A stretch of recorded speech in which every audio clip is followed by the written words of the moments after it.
रुकिए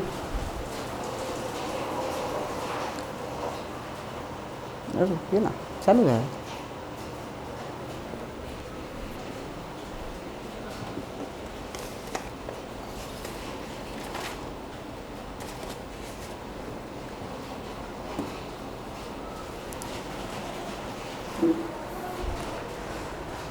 hello students, कैसे हो आप सब। आज हम लोग फिर इलेक्ट्रिसिटी का लेक्चर नंबर 6 लेकर आए हैं। इसमें हम लोग आज बहुत ही इम्पोर्टेंट टॉपिक सीखेंगे। इससे पहले अगर आप इसके पहला वीडियो नहीं देख पाए हैं, इसके पहले के जितने भी वीडियो हमने बनाए हैं आप उसे सबसे पहले जाकर देखें, उसके बाद इस वीडियो को देखें। आपको बहुत आनंद आएगा, बहुत मज़ा आएगा इसको आपको समझने में भी और सीखने में भी। तो आज का हमारा टॉपिक है रेजिस्टेंस, रेजिस्टिविटी एंड कंडक्टेंस और कंडक्टिविटी। इतने सारे टॉपिक आज हम लोग डिस्कस करेंगे। तो चलिए आज हम स्टार्ट करते हैं रेजिस्टेंस के बारे में। रेजिस्टेंस बेसिकली होता क्या है, तो सबसे पहला मेरा टॉपिक है रेजिस्टेंस। आपको हम बता दें कि रेजिस्टेंस मटेरियल का एक प्रॉपर्टी होता है।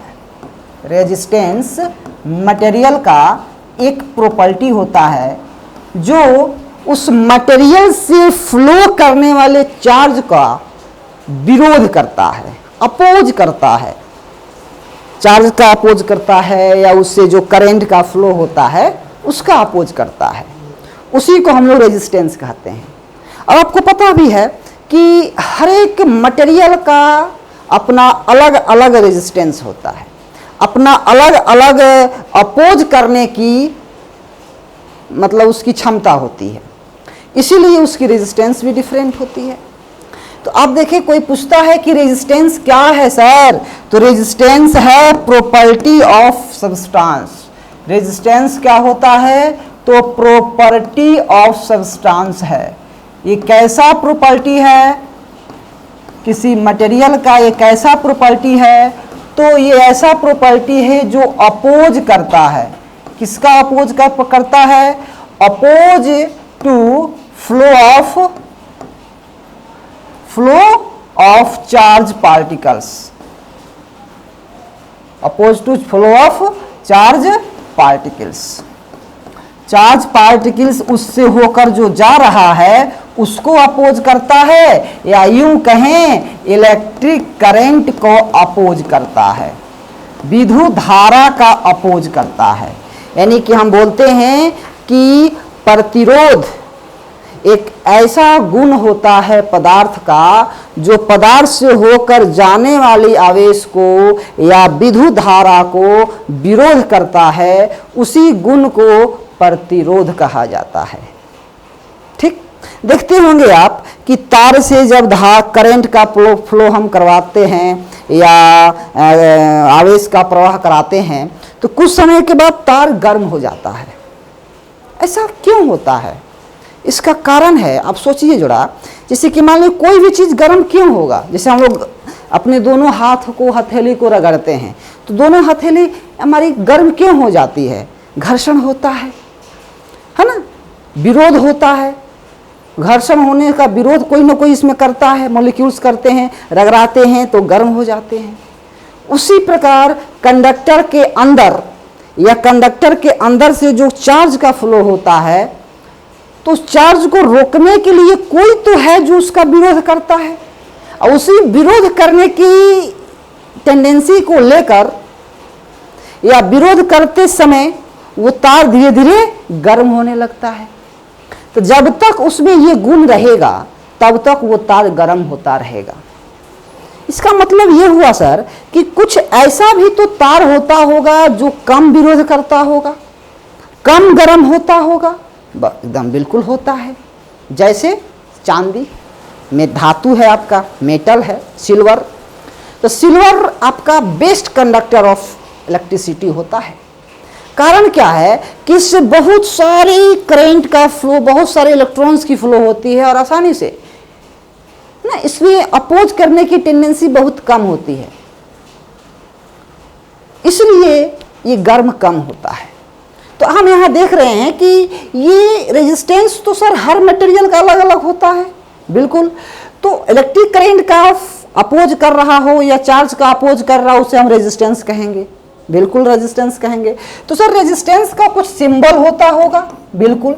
रेजिस्टेंस की सिंबल ऐसे होती है, जिग-जैग पाथ, है ना। आप जो देख रहे हो रेजिस्टेंस की सिंबल जिग-जैग पाथ की जैसी होती है। तो इस तरह से हम यहाँ इसके बारे में देखते हैं। अब देखें कि सर कुछ ऐसा भी इसमें टेंडेंसी होता होगा या कुछ ऐसा भी काम हम इसमें ऐसा करते होंगे जिसके कारण रेजिस्टेंस बढ़ जाता होगा या घट जाता होगा, अर्थात रेजिस्टेंस में वेरिएशन आती होगी। बिल्कुल बिल्कुल आती है। जब आप उस कंडक्टर को दूसरे कंडक्टर के साथ मिक्स कर देते हैं या बहुत सारे मटेरियल को मिलाकर एक खास तरह का मटेरियल बनाते हैं, जैसे कि आप जानते हैं मिश्र धातु का नाम आपने सुना है ना। तो बहुत सारे धातु को मिलाकर, बहुत सारे मेटल्स को मिलाकर एक अलग तरह का मटेरियल बनता है जिसका नाम होता है मिश्र धातु, एलवाई। तो अगर एलवाई से कोई आप कंडक्टर बनाते हैं और प्योर मेटल से कोई कंडक्टर बनाते हैं तो दोनों की रेजिस्टेंस में फर्क आती है। अगर मिक्स कोई कंडक्टर है जिसमें बहुत सारे मेटल्स मिक्स हुए हैं, बहुत सारे मटेरियल मिक्स हुए हैं, तो उसकी रेजिस्टेंस ज़्यादा होगी, उसकी रेजिस्टेंस ज़्यादा होगी। जैसे आपको हम बता दें, जैसे नाइक्रोम है। नाइक्रोम आपका एक एलॉय होता है, मिश्र धातु होता है। तो नाइक्रोम में निकेल होता है, क्रोमियम होता है, मैग्नीज है, आयरन है। इस सब को मिलकर नाइक्रोम बनता है। तो नाइक्रोम का रेजिस्टेंस एक कॉपर से बने तार का रेजिस्टेंस दोनों का अलग अलग होता है। नाइक्रोम का रेजिस्टेंस सबसे ज़्यादा होता है, कॉपर से भी, कॉपर के तार से भी, एल्युमिनियम के तार से भी, सिल्वर के तार से भी, है ना। जितने भी कंडक्टर्स हैं सबसे अलग होता है, सबसे ज़्यादा होता है ना। तो एक बात आपको ध्यान रखना होगा कि जितने भी मिक्स मटेरियल होते हैं या फिर आप इम्प्योर मटेरियल होते हैं, तो इम्प्योर मटेरियल से जो कंडक्टर बनता है उसकी रेजिस्टिविटी या रेजिस्टेंस हाई होती है। तो आप देखें सर रेजिस्टेंस कितने तरह का होता है।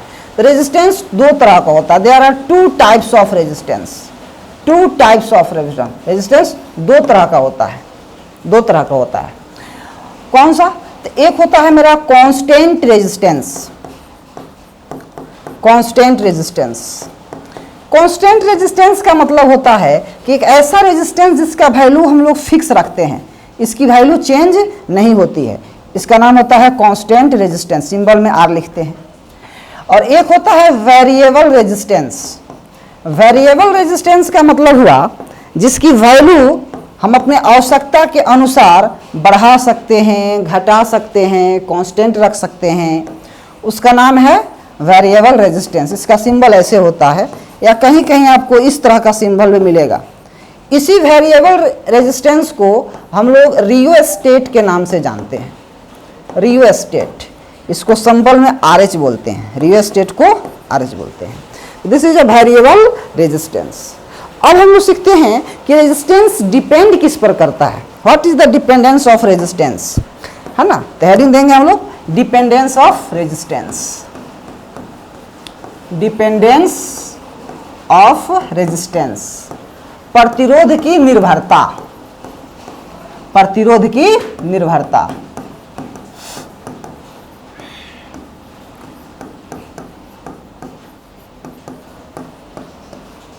देखिए रेजिस्टेंस 5 पॉइंट्स पर डिपेंड करता है, या 5 बातों पर निर्भर करता है। कैसे? देखिए सबसे पहला जो इसका पॉइंट्स बनता है, पहला किस पर डिपेंड करता है, तो लिखते हैं at length of conductor, at length of conductor, चालक तार की लंबाई पर। चालक तार की लंबाई जितना ज़्यादा आप बढ़ाओगे उसकी रेजिस्टेंस उतनी ही ज़्यादा बढ़ेगी। फिर सेकेंड है at thickness of conductor, thickness of conductor, या यूं कहें cross sectional area of cross sectional, area of cross sectional, बोल सकते हैं cross sectional area, cross sectional area of conductor. Clear? फिर मतलब चालक तार की मोटाई पर, चालक तार की मोटाई अगर आप बदलोगे, चेंज करोगे, तो उसकी रेजिस्टेंस, उसकी प्रतिरोध भी बदल जाएगी। पतला तार होगा तो उसकी रेजिस्टेंस ज़्यादा होगी, मोटा तार होगा उसकी रेजिस्टेंस कम होगी। ये सारी चीज़ें हम लोग सीखेंगे, देखिएगा कैसे कैसे ये चेंज करता है। फिर तीसरा होता है एट टेम्परेचर, एट टेम्परेचर, यानी कि अगर आप कंडक्टर की टेम्परेचर, तापमान को अगर आप घटाओगे बढ़ाओगे तो भी उसके प्रतिरोध, उसको विरोध करने की क्षमता में चेंजिंग आएगी। जो कंडक्टर के पास विरोध करने की क्षमता है यानी कि रेजिस्टेंस है, उसमें वेरिएशन होगा, चेंजिंग आती है। किस प्रकार आती है सीखते हैं। फिर 4 पॉइंट है nature of material, nature of material. हमने अभी आपको बताया कि नेचर ऑफ मटेरियल पे भी निर्भर करता है। जैसे हमने बताया कि एक प्योर मेटल का एक कंडक्टर बनाए और एक इम्प्योर मेटल का बनाए। प्योर मेटल का मान लीजिए कि इस कॉपर का हमने मटेरियल बनाया, वायर बनाया है। फिर impure metal in the sense ये कि एलॉय, मिश्र धातु, नाइक्रोम का बनाया है। क्या दोनों का रेजिस्टेंस सेम होगा? नहीं, अलग अलग होगा। अभी बताया कि डिफरेंट मटेरियल का रेजिस्टेंस डिफरेंट होता है, अलग अलग होता है। फिर 5th नंबर है direction of current, direction of flow of current, direction of flow of current. अब देखिए एक और बात, उस कंडक्टर से जो करंट का फ्लो हो रहा है वो कौन सी डायरेक्शन में हो रहा है, कौन सी क्रॉस सेक्शनल एरिया से हो रहा है, इस पर भी डिपेंड करता है रेजिस्टेंस। ये बहुत ज़्यादा आपको इम्पोर्टेंट है ना। इम्पोर्टेंट तो इसे सब है, तो इतने सारे पॉइंट्स पर रेजिस्टेंस डिपेंड करता है। First at length of conductor, चालक तार की लंबाई पर। Second at thickness of conductor. Third at temperature. Fourth nature of material and fifth direction of current. तो हम लोग एक एक करके बारे में, इस सब के बारे में हम लोग सीखते हैं कि लेंथ पर ये कैसे डिपेंड करता है। चलिए फर्स्ट के बारे में सीखते हैं, क्या था? At length of conductor. देखिए लेंथ ऑफ कंडक्टर हम बोलते हैं कि resistance is directly proportional to length of conductor, यानी कि मान लीजिए कि कंडक्टर का ये लेंथ है L है, इसकी क्रॉस सेक्शनल एरिया हम मान लीजिए A, ठीक, और इतना ही मोटा या यूं बोले तो इतना ही क्रॉस सेक्शनल एरिया का एक और वायर इसमें हम जोड़ दिए और इसके लेंथ को हम L बढ़ा दिए, तो अब तो इसकी जो टोटल लेंथ हो गई इसकी 2L। तो अब जो न्यू कंडक्टर बना तो उसकी जो रेजिस्टेंस होगी डबल हो जाएगी। ध्यान रहे ये तभी पॉसिबल है जब इसका A कांस्टेंट है। प्लीज इस बात को आप ध्यान रखें, जब इसकी A कांस्टेंट है। A फॉर अनुप्रस्थ काट की क्षेत्रफल, एरिया ऑफ क्रॉस सेक्शन। अगर कोई व्यक्ति कहता है क्या लंबाई को दोगुना करने से उसका क्षेत्रफल दोगुना हो जाता है? यस, बिल्कुल हो जाता है। लेकिन कब यह पॉसिबल है? जब उस कंडक्टर की थिकनेस में कोई चेंजिंग नहीं हो। इस बात को ध्यान रखना है, बिल्कुल सही बात है। सर अगर मान लीजिए कि इसकी थिकनेस भी चेंज हो गई तो तब दोगुना नहीं होगा, तब हो सकता है उससे ज्यादा हो। उसके बारे में हम लोग डिस्कस करेंगे। आइए सेकेंड इसका था at cross sectional area, at cross sectional area. देखिए अब इसके बारे में हम डिस्कशन करते हैं। इसमें क्या है कि हमने एक कंडक्टर लिया, देखिए कि एक कंडक्टर लिया, इसकी क्रॉस सेक्शनल एरिया थी ये इतनी A, ठीक। हमने क्या किया कि इस क्रॉस सेक्शन एरिया को पिघला कर पतला कर दिया, या फिर यूं कहिए कि यहां से काट के इसको हमने निकाल दिया, ऐसे काट के निकाल दिया, है कि नहीं, किसी तरह से हम पतला कर दी। तो इसकी एरिया हो गई A डैश। ऑब्वियस सी बात है जो A डैश की मान है वो A से छोटी है। तो इसकी रेजिस्टेंस R है तो इसकी रेजिस्टेंस R डैश हो जाएगी, रेजिस्टेंस तो चेंज हो जाएगा। तो आपको हम बता दें कि तार जितना पतला होगा उसकी रेजिस्टेंस उतनी ही ज़्यादा होगी। पतला तार का रेजिस्टेंस ज़्यादा होता है, यानी कि ये कहना हम ये चाहते हैं कि पतला तार अगर है तो पतला तार का R का मान ज़्यादा होता है, और मोटा अगर तार है आपके पास तो उसका जो R का मान है वो कम होगा, प्रतिरोध कम होगा, प्रतिरोध कम हो जाएगा। तो यही बात है, इसका मतलब ये हो गया कि सर अगर मोटाई आप बढ़ाते हैं तो प्रतिरोध घटता है, अब मोटाई घटाते हैं तो प्रतिरोध बढ़ता है। तो अगर थिकनेस को आप बढ़ाओगे यानी कि एरिया को अगर बढ़ाओगे तो रेजिस्टेंस घटेगा। तो resistance is inversely proportional to cross sectional area. Resistance of conductor is inversely proportional to cross sectional area, या ऐसे बोल सकते हैं कि resistance of conductor is inversely proportional to thickness of the conductor, thickness of the conductor. तो conductor की जो thickness है उसको अगर आप बढ़ाते हो तो रेजिस्टेंस घटेगा, थिकनेस को घटाते हो तो रेजिस्टेंस बढ़ेगा। क्लियर? इसको हम इक्वेशन सेकेंड मान लेते हैं। अब इस फर्स्ट सेकेंड इक्वेशन को कंबाइंड करके और विचार करते हैं कि इससे हमको क्या कोई चीज़ नया इस फॉर्मूला के रूप में कुछ मिल रहा है या नहीं। हमारे पास दो इक्वेशन था, एक था R प्रोपोर्शनल टू L और दूसरा था R प्रोपोर्शनल टू 1/A। जब हम इस दोनों को कंबाइंड करेंगे तो हमारे पास रिजल्ट आएगा R प्रोपोर्शनल टू L/A। और इस प्रोपोर्शनल को इक्वल में कन्वर्ट करेंगे तो R इक्वल टू जो L/A है, तो इधर किसी न किसी कांस्टेंट से हमको मल्टीप्लाई करना पड़ता है, और इस कांस्टेंट को जो हमको मल्टीप्लाई करना पड़ता है उस कांस्टेंट को नाम दिए रो। तो हमारे पास फॉर्मूला आ जाता है R is equal to rho L/A। फिर क्वेश्चन उठता है कि सर यहाँ जो आप रो से मल्टीप्लाई किए हो ये रो क्या है? तो रो को हम लोग बोलते हैं रेजिस्टिविटी। रो क्या है? रेजिस्टिविटी। रो को हम लोग बोलते हैं रेजिस्टिविटी। रेजिस्टिविटी का हिंदी होता है प्रतिरोधकता, प्रतिरोधकता। इसका एक और नाम है विशिष्ट प्रतिरोध, विशिष्ट प्रतिरोध, स्पेसिफिक रेजिस्टेंस। विशिष्ट प्रतिरोध का अंग्रेजी होता है स्पेसिफिक रेजिस्टेंस। और आपको हम बता दें कि जो रेजिस्टिविटी होती है it is the reciprocal of, it is the reciprocal of conductivity. हम लोग पहले सीखे हैं और आज भी सीखेंगे। It is the reciprocal of conductivity that is sigma. ठीक, तो अब देखिए कि यहाँ एक फॉर्मूला निकला R is equal to rho L/A, resistance का फॉर्मूला है मेरा। ठीक, रो क्या है सर? रेजिस्टिविटी है। तो सर रेजिस्टिविटी का मतलब क्या होता है? रेजिस्टिविटी का मीनिंग क्या होता है? देखिए रेजिस्टिविटी एक ऐसा फैक्टर है, देखिए रेजिस्टिविटी यहाँ रो से यहाँ इनटू में है, ये फैक्टर है। रेजिस्टिविटी एक ऐसा फैक्टर है जो हमको ये बताता है कि जो हम वायर बना रहे हैं उसकी रेजिस्टेंस कितनी रखी जाए, इससे हमको ये पता चलता है।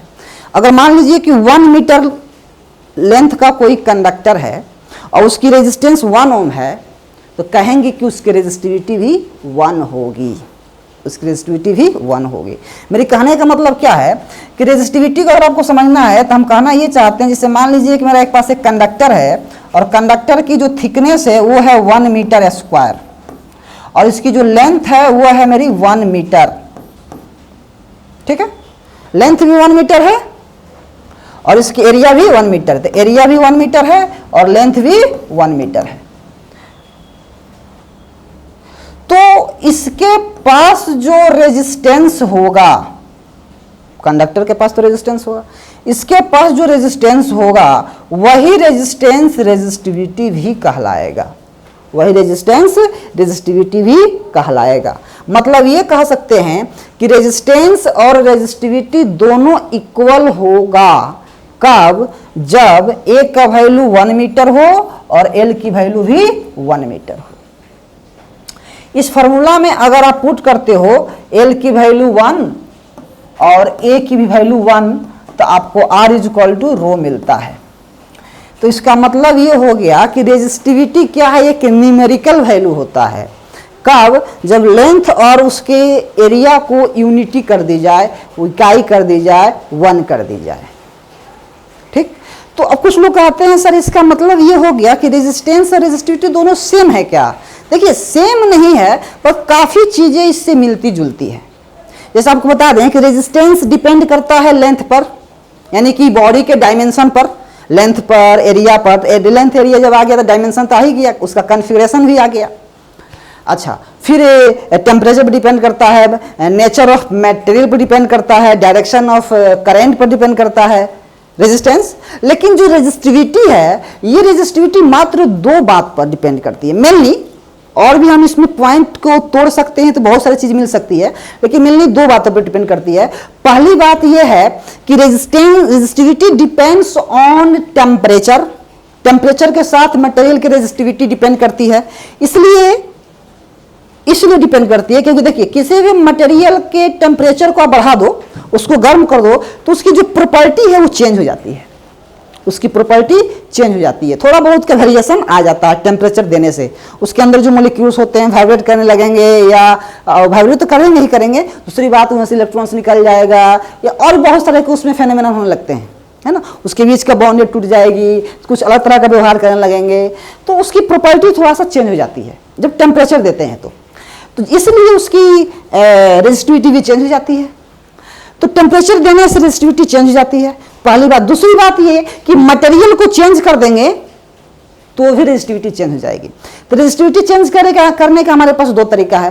पहला, टेम्परेचर चेंज कर दो, और दूसरा नहीं तो मटेरियल ही चेंज कर दो।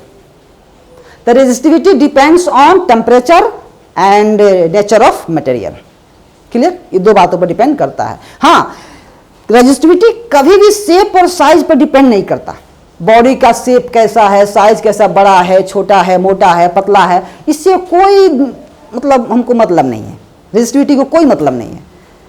सिलिंड्रिकल कंडक्टर ले रहे हैं कि क्यूबाइड बना रहे हैं कि क्यूबिकल बना रहे हैं, मटेरियल तो वही रहेगा, मटेरियल तो चेंज नहीं होगी। जब मटेरियल चेंज नहीं होगी तो उसके शेप साइज चेंज करने से उसकी प्रॉपर्टी भी चेंज नहीं होगी। जब तक उसकी प्रॉपर्टी चेंज नहीं होगी मटेरियल की, तब तक उसकी रेजिस्टिविटी में, उसकी प्रतिरोधकता में कोई परिवर्तन नहीं होता है। इसीलिए इसका नाम पड़ता है विशिष्ट प्रतिरोध। तो देखें यहाँ ध्यान से, तो हम बता रहे थे कि रेजिस्टिविटी 2 बातों पर डिपेंड करता है। आप देखें, रेजिस्टिविटी रो डिपेंड्स ऑन, किस पर डिपेंड करता है? फर्स्ट डिपेंड करता है आपका टेम्परेचर पर, और सेकेंड डिपेंड करता है आपका नेचर ऑफ मटेरियल पर। नेचर ऑफ मटेरियल पर ये 2 बातों पर डिपेंड बहुत अच्छे से करता है। एक एक करके सीखेंगे। रेजिस्टिविटी हर कंडक्टर के पास होता है। वो कंडक्टर चाहे सेमीकंडक्टर हो, या मेटल हो, या नॉन मेटल हो, या एलॉय हो, या फिर इलेक्ट्रोलाइट हो, या और भी बहुत सारे मटेरियल्स हैं, तो सबके पास रेजिस्टिविटी होता है। और सभी की रेजिस्टिविटी टेम्परेचर के साथ वेरी करता है। किसी में बढ़ता है रेजिस्टेंस, किसी में घटता है, वो चीज़ें हम लोग सीखेंगे। क्लियर? तो हमने ये सीखा कि रेजिस्टेंस के पास फॉर्मूला है रो एल बाई ए, इसमें रो रेजिस्टिविटी होती है। रेजिस्टिविटी की एसआई यूनिट हो जाती है, रेजिस्टिविटी की जो एसआई यूनिट है ओम इंटू मीटर है। रेजिस्टिविटी की SI unit ohm into metre है। रेजिस्टिविटी रेसिप्रोकल ऑफ कंडक्टिविटी होता है, यानी कि हम बोल सकते हैं कि rho is equal to 1 by sigma. Rho equal to 1 by sigma, इसको हम लिख सकते हैं m by N E square into tau. Clear? तो ये चीज हम लोग यहाँ सीखे। और भी इसमें बहुत सारी बातें आती है, जैसे कि देखिए रेजिस्टिविटी का फॉर्मूला क्या आया? m by N E square tau. हमने आपको पहले ही बताया कि रेजिस्टिविटी डिपेंड करता है किस पर? टेम्परेचर पर डिपेंड करता है। और किस पर डिपेंड करता है? नेचर ऑफ मटेरियल पर डिपेंड करता है। नेचर ऑफ मटेरियल पर डिपेंड करता है। अब इस फार्मूला को देख रहे हैं तो एन पर भी डिपेंड कर रहा है और रिलैक्सेशन टाइम पर भी डिपेंड कर रहा है। ठीक है? तो यहाँ से आप देखेंगे तो आप क्या पाएंगे कि रेजिस्टिविटी अगर इंक्रीज किया तो एन की वैल्यू डिक्रीज करेगी, एन डिक्रीज करेगा, एन क्या करेगा आपका? डिक्रीज करेगा, और कंडक्टिविटी भी क्या करेगी? डिक्रीज करेगी। तो रेजिस्टिविटी अगर इंक्रीज कर रहा है, फिर क्वेश्चन उठता है कि सर रेजिस्टेंस या रेजिस्टिविटी इंक्रीज कैसे करेगा? तो टेम्परेचर को इंक्रीज करने से करेगा। तो उसकी वेरिएशन हम लोग सीखते हैं। ठीक, तो फिलहाल अभी हमने दो रेजिस्टेंस में दो चीजें सीखा, एक लेंथ और एक एरिया। ठीक, तो रेजिस्टेंस टेम्परेचर के साथ कैसे वेरी करता है? रेजिस्टेंस टेम्परेचर के साथ कैसे वेरी करता है? टेम्परेचर बढ़ने से रेजिस्टेंस बढ़ता है कि घटता है? अब उसके बारे में हम लोग चर्चा करते हैं। रेजिस्टिविटी ये इस पर डिपेंड करता है, ये बातें हमको समझ में आ रही है। और आगे बढ़ते हैं। अब है थर्ड है एट टेम्परेचर। एट टेम्परेचर ये रेजिस्टेंस वाला पार्ट है, रेजिस्टेंस वाला पार्ट है थर्ड। देखिए टेम्परेचर को चेंज करने से, टेम्परेचर को बढ़ाने से रेजिस्टेंस का मान बढ़ जाती है। कैसे? जैसे मान लीजिए कि मेरे पास एक कंडक्टर है और इस कंडक्टर की टेम्परेचर है 0 degree Celsius as an example. तो उस समय जो इसकी लेंथ थी वो थी इसकी L0। कुछ समय के बाद हमने इसके टेम्परेचर को बढ़ाकर कर दिया T डिग्री सेल्सियस, तो हमने पाया कि इसकी जो लेंथ है वो हो गई LT। तो जाहिर सी बात है कि टेम्परेचर चेंज करने से इसके लेंथ में चेंजिंग आएगी, और जैसे लेंथ चेंज करेगा तो इसके पास रेजिस्टेंस भी तो चेंज करेगा। अभी तो कुछ देर पहले हम लोग कि लेंथ चेंज करने से रेजिस्टेंस भी चेंज करता है। तो इसकी जो रेजिस्टेंस है वो R0 है और इसकी रेजिस्टेंस RT। तो हमसे क्वेश्चन पूछा जाता है कि बताइए जब 0 डिग्री सेल्सियस पर हम रखे थे तो उस समय रेजिस्टेंस R0 था, और T डिग्री सेल्सियस जब हम टेम्परेचर कर दिए तो रेजिस्टेंस उसका RT हो गया। तो RT की वैल्यू कितनी हुई? तो RT की वैल्यू निकालने के लिए हमारे पास एक फार्मूला है R0 × 1 + अल्फा डेल्टा T। इस फार्मूला का हम लोग यहाँ यूज करेंगे और यहाँ से मेरी रेजिस्टेंस निकल जाएगी। सर अल्फा क्या है? तो अल्फा है coefficient of temperature resistance, coefficient of temperature, coefficient of temperature resistance, temperature resistance. Clear है? इस तरह से हम लोग सीखते हैं। फिर देखिए इसके आगे हम लोग ये सीखेंगे कि सर टेम्परेचर के साथ variation of temperature, variation of temperature. मान लीजिए टेम्परेचर को हम वेरी करते हैं, जैसे मान लीजिए कि हमने मेटल लिया, ठीक, मेटल के बाद हमने सॉलिड नॉन मेटल लिया, सॉलिड नॉन मेटल, ग्रेफाइट मान लो आप, है ना, ग्रेफाइट ले लो सॉलिड नॉन मेटल में। फिर हमने लिया आपका सेमी कंडक्टर, सेमी कंडक्टर, ये चीज लिए। और हुआ ये कि इस समय हम टेम्परेचर को इंक्रीज करा रहे हैं, यानी कि यूं समझिए कि यहां हम लिख रहे हैं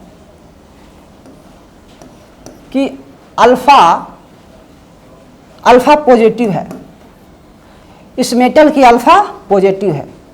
तो अल्फा पॉजिटिव का मतलब हुआ कि यहां टेम्परेचर आपका इंक्रीज कर रहा है, रेजिस्टेंस भी इंक्रीज करेगा। जैसे देखिए अल्फा का फॉर्मूला हमारे पास आया था, अल्फा इक्वल टू आया था क्या? RT - R0 into delta T। ये चीजें आती है, देखिएगा अल्फा का वैल्यू।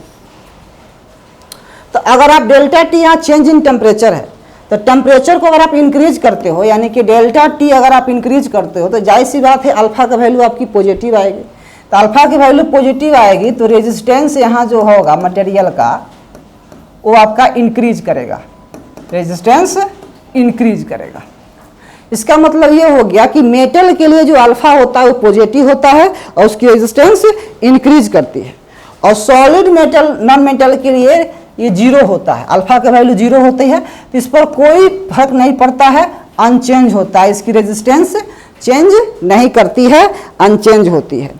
फिर सेमीकंडक्टर की बात आता है, तो सेमीकंडक्टर में अगर मान सेमीकंडक्टर के लिए अल्फा का वैल्यू निगेटिव होता है, तो निगेटिव होने का मतलब ये हो गया कि इसकी रेजिस्टेंस जो होता है वो घट जाएगा। टेम्परेचर बढ़ाइएगा तो रेजिस्टेंस घट जाएगा, डिक्रीज कर जाता है, रेजिस्टेंस डिक्रीज कर जाता है। देखिए रेजिस्टेंस डिक्रीज करने का मतलब जानते हो क्या हुआ? कि आपने टेम्परेचर बढ़ाया है, टेम्परेचर आपने बढ़ाया है। तो टेम्परेचर बढ़ाने से अल्फा आपका नेगेटिव आएगा, सेमीकंडक्टर में अल्फा नेगेटिव आएगा तो उसकी क्या हो जाएगी, रेजिस्टेंस घट जाएगी। रेजिस्टेंस घटने का मतलब रेजिस्टिविटी घट जाएगा, कंडक्टिविटी बढ़ जाएगा। तो ये चीज़ें हम लोगों के पास होती है। और भी बहुत सारे हैं, जैसे कि एलवाई है ना, मिश्र धातु आप जिसको बोलते हो एलवाई, यहाँ से भी क्वेश्चन उठते हैं। एलवाई मिश्र धातु, इसमें अल्फा का वैल्यू पॉजिटिव होता है, अल्फा का वैल्यू पॉजिटिव होता है। रेजिस्टेंस इसका भी हल्का सा इंक्रीज करता है, हल्का सा, बहुत ज़्यादा इंक्रीज नहीं करता लेकिन थोड़ा सा इंक्रीज इसमें करता है ना, बहुत ज़्यादा का इसमें वेरिएशन नहीं होता। क्लियर। तो ये था मेरा रेजिस्टेंस का। फिर थर्ड था डायरेक्शन ऑफ करंट। तो अब डायरेक्शन ऑफ करंट के बारे में हम थोड़ा सा देखते हैं।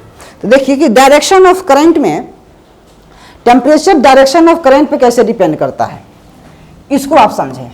Direction of current, direction of current, देखें डायरेक्शन ऑफ करंट के लिए आप ये समझो, इससे मान लो कि हमने एक कंडक्टर लिया है, इस कंडक्टर की क्रॉस सेक्शन एरिया ए है और इसकी लेंथ एल है, करंट फ्लो कर रहा है इस क्रॉस सेक्शन एरिया से, तो इसके पास जो रेजिस्टेंस होगा कुछ ना कुछ होगा। इसके लिए रेजिस्टेंस के फॉर्मूला लिखेंगे रो एल बाई ए। लेकिन अगर मान लीजिए मेरी कंडक्टर ऐसे है, जरूरी नहीं है कि कंडक्टर मेरा सिलिंड्रिकल हो, कंडक्टर मेरा क्यूबाइड शेप का भी हो सकता है, और इसकी लेंथ मान लीजिए एल है, इसकी ब्रेथ जो है बी है और हाइट इसकी एच है, ठीक। और करंट का फ्लो जो हो रहा है इसमें आप देखिए, करंट का फ्लो ऐसे हो रहा है, यानी कि ये जो आप देख रहे हैं इस क्रॉस सेक्शनल एरिया से होकर करंट जा रहा है, तो इसके पास भी रेजिस्टेंस होगा। तो इसको करंट यहाँ मान लीजिए I1 है, तो रेजिस्टेंस इसके अलाउंग हम R1 मान लेते हैं। तो R1 की वैल्यू क्या आ जाएगी, रो, लेंथ कितना लेंगे L, एरिया कितनी हो जाएगी B इंटू एच। लेकिन मान लीजिए कहीं करंट ऐसे फ्लो किया, ये I2 ऊपर से करंट फ्लो करेगा तो नीचे निकल जाएगा इस तरह से। तो अब जब ऐसे करंट फ्लो करेगा तो इसके लिए आप देखें, इसके लिए जो इसका क्रॉस सेक्शनल एरिया होगा और ये वाला होगा, ये जो साइडेड पार्ट है आपका ब्लू कलर का, ये होगा आपका क्रॉस सेक्शनल एरिया। तो क्रॉस सेक्शनल एरिया हम लोग अब इसका लेंगे, तो R2 का मान अगर निकालेंगे तो रो और लंबाई यहाँ हाइट बन जाएगा, तो H बाई इसका एरिया आप लेके देखो तो एरिया हो जाएगा आपका LB। तो आप देखें कि करंट के डायरेक्शन को चेंज करने से इसकी रेजिस्टेंस भी क्या हो रही थी, चेंज हो रही थी। क्लियर। तो इस प्रकार हमने आज रेजिस्टेंस सीखा और रेजिस्टिविटी के बारे में सीखा। अगले दिन हम लोग इस पर कुछ क्वेश्चंस भी करेंगे और इसके आगे थ्योरी भी और अच्छे से हम लोग सीखेंगे। क्लियर। तो इसे आप अच्छे से समझें और जो भी आपको डाउट है उसको कमेंट बॉक्स में कमेंट करें। फिर हम लोग अगले क्लास में यानी कि अगले वीडियो में फिर नए सिरे से नए टॉपिक के साथ फिर मिलेंगे। Thank you watching video.